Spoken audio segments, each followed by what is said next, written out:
to say personally responsible for the financial statements. So I'm going to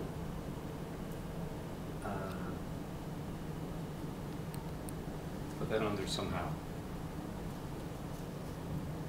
The 10Q and the 10K, we know now, must fairly present the financial position. Must fairly present the financial position in accordance with what? GAAP. Remember, we've got to mind the GAAP. Okay. Yeah, generally accepted accounting principles. In addition, the company must indicate whether a code of ethics has been adopted. Remember, we must say whether it has or has not. Whether a code of ethics, has been adopted by the company.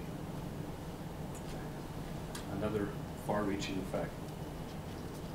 We talked about the business judgment rule, so our quick reminder on that is that directors and officers must exercise, I think what we need to say is due care, okay? They must exercise due care in managing the business. They may rely on information from other officers' employers, except that CEOs and CFOs, one more time, are personally responsible, aren't they, for the financial statements?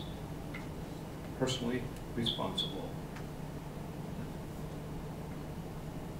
I'm making a big deal about that because I think it is a very big deal. And I haven't seen any big tests yet that CFOs have been found liable for losses, but I'm sure it's going to happen.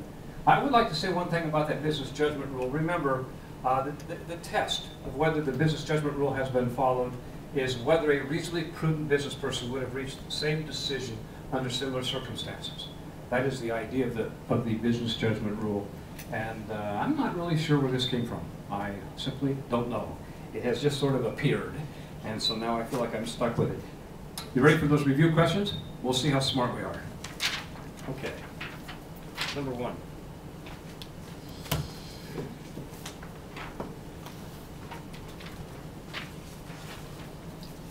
This was removed in 2007 from the CPA exam. The president of a company has signed a $10 million contract with a construction company to build a new corporate office. Which of the following corporate documents sets forth the scope of authority under which this transaction is governed? Think about that for a moment.